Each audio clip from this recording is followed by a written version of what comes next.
Nós pentecostais não podemos ter medo de invocarmos e de orarmos, de pedirmos a Deus que aquilo que está escondido e oculto ainda no céu seja revelado para a nossa geração. As pessoas sempre me perguntam: pastor Marcos, o senhor prega há mais de 30 anos, desde criança a gente acompanha a sua história, hoje o senhor já é vovô e continua pregando, qual é o segredo de permanecer firme assim? E eu sempre digo: é muito simples, os meus pés estão fincados numa rocha. Quem está fincado numa rocha pode se levantar contra ele 11 mil demônios, 1000 cairá de um lado, 10 mil cairá do outro lado, e ele não pode ser atingido. Quem é que pode roubar a minha fé se os meus olhos viram, se os meus ouvidos ouviram, e se o meu coração sentiu? Ah, pastor, o que é que o senhor viu? Eu vi muita coisa, gente. Vou contar uma coisa que eu vi para vocês. Eu era garoto, tinha lá os meus 13 anos de idade, recém-convertido. E o nosso pastor disse: ninguém falte no culto terça-feira, que nós vamos receber aqui um ex-defunto. Ex-defunto? Como assim? Um homem que tinha morrido e Jesus ressuscitou. Pense, cidade interior, a igreja cabia 200 pessoas, tinha 1000. E eu cheguei 5 horas da tarde, sentei no banco, depois eu acabei sentando no chão porque não cabia o povo. E eu fiquei naquela ansiedade. De repente chega lá pela porta o pastor e o ex-defunto. O ex-defunto era alto, magro, tinha uma entrada aqui meio calvo, terno preto, camisa branca e uma bíblia no peito. Tinha cara de defunto. Quando eu vi ele entrando, foi me dando um calafrio. Eu era menino, morria de medo de escuro. Falei: meu Deus, o homem levantou do caixão mesmo. Ele passou por nós, foi dando um arrepio. A igreja nem respirava. O pastor não conseguiu nem cantar os hinos harpa. Ele disse: irmãos, todo mundo está aqui para ouvir, vamos ouvir aqui o ex-defunto. O ex-defunto pegou o microfone, ajeitou, olhou para a igreja. Ele olhava para a gente, me dava calafrio, falava: o sangue de Jesus tem poder. E ele falou assim: meu nome é João de Oliveira, e eu morri, tive um câncer no cérebro, mas Jesus me trouxe de volta. Ele enfiou a mão no bolso e tirou um papel todo amarelado, desdobrou e disse: aqui está o meu atestado de óbito, assinado por 3 médicos. E passou pelo presbitério. Os presbíteros, os pastores começaram a chorar. Ele enfiou a mão no outro bolso: e essa aqui é uma foto, eu dentro do caixão. E ele disse: vou contar porque tem essa foto. E ele contou que quando ele morreu, ele chegou na porta do céu, no portão, e Jesus estava lá com os braços abertos e disse: bem-vindo, João. E ele falou que deu um abraço em Jesus. Que inveja dele. Ele disse: Jesus me abraçou gostoso. Só que Jesus ficou me olhando, sorrindo, e não me deixava entrar. E eu falei: Jesus, eu não vou poder entrar. Ele disse: ainda não, João. Por quê, Senhor? Porque eu estou pensando. Pensando no que, Senhor? Olha lá para baixo, João. Ele disse que olhou para o chão, abriu um buraco e ele viu a casa dele. Uma casa de chão batido. Aleluia. Num canto, uma mulher sentada em uma cadeira e 14 crianças abraçando ela. Do outro lado, um caixão e meia dúzia de crentes ali, com a camisa abotoada até aqui, com um guarda-chuva aqui, um lugar para colocar o chapéu. As pessoas estavam olhando.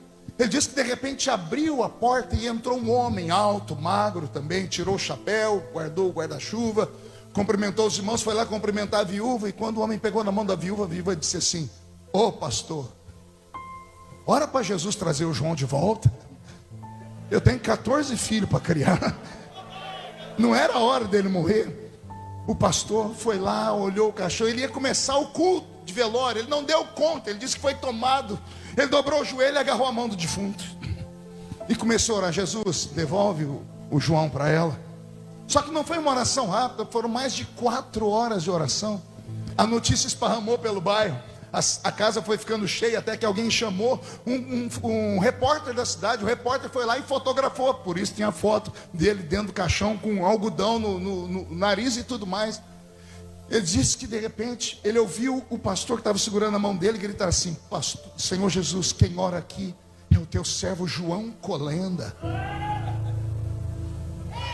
fundador do Instituto Bíblico de Pindamonhangaba.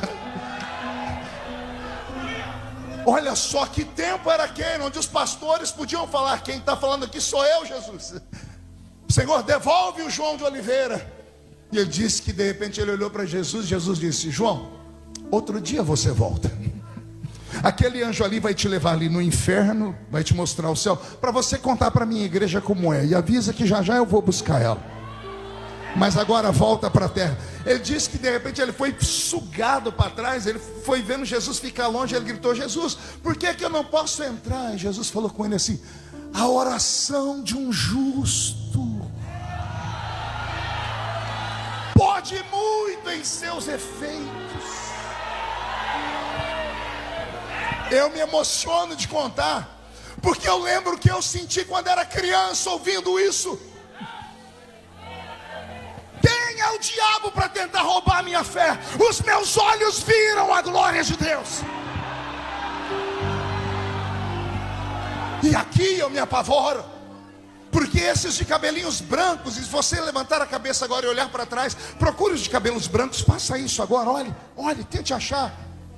Nossas igrejas eram cheias de pessoas de cabelos brancos. Não os temos mais.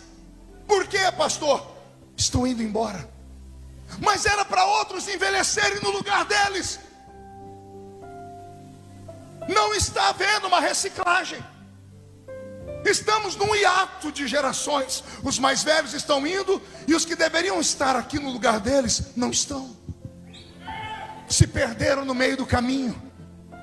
Trocaram Jesus pelo dinheiro, trocaram Jesus pelo diploma, pelo anel de formatura, trocaram Jesus pelas filosofias, trocaram Jesus pelo seu comércio, trocaram Jesus pelos seus gabinetes. Os seus pais se mataram em oração, dizendo: dá prosperidade para os nossos filhos. Jesus deu a prosperidade para os filhos, e os filhos cuspiram no túmulo dos pais. Não honraram os seus pais. Começaram a relativizar: não, para ser crente eu não tenho que ficar gritando, não, eu adoro a Deus do meu jeito. Não, para ser crente eu não tem que ser a Bíblia do jeito que está, não. Começaram a relativizar tudo. O que aconteceu? Entristeceram a única pessoa que não pode ficar triste no culto, que é o Espírito Santo. Vou repetir: entristeceram o Espírito Santo. E quando o Espírito Santo está triste, ele vai embora. E quando ele vai embora, tudo que é dele vai junto. Aí vai embora o batismo com o Espírito Santo. Aí vai embora os 9 dons do Espírito Santo. Aí vai embora os 9 frutos do Espírito Santo. E o que sobra? Um grupo de gente que vem para a igreja com uma língua do tamanho da minha gravata, que espera o culto terminar para se reunir lá fora e começar a falar mal do som, falar mal da pintura da igreja, falar mal do pastor, falar mal do diácono, falar mal de todo mundo. Uma raça que não vai para o mundo. Por quê, pastor? Porque está viciada em cultos, em igreja, mas perderam a essência da igreja. São parecidos com uma folha seca de outono. Já viu uma folha seca? Ela tem aparência de folha, mas ela não tem seiva, não tem vida. Se você apertar um pouquinho, ela esfarela. Parecem com a lua, mantém o brilho, tem a cara de crente, mas não tem calor. Perderam o fogo do Espírito Santo. Essas pessoas vêm para o culto e ficam olhando o pregador com essa cara aí, olha aí, olha rápido, você vai ver do sermão, uma cara feia, parecendo que foram batizados num pote de vinagre. Passa o culto inteiro olhando o pregador com esse olho seco. Achou que eu não ia falar? Parecendo olho de sapo que morreu no dia de enchente. Vem para um culto pentecostal e não abre a boca nem para respirar. Fica com essa boca de aço, essa língua de ferro, esse queixo de concreto.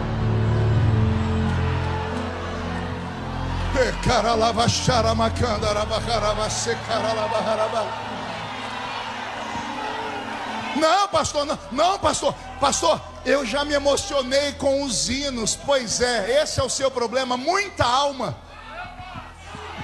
pouco espírito.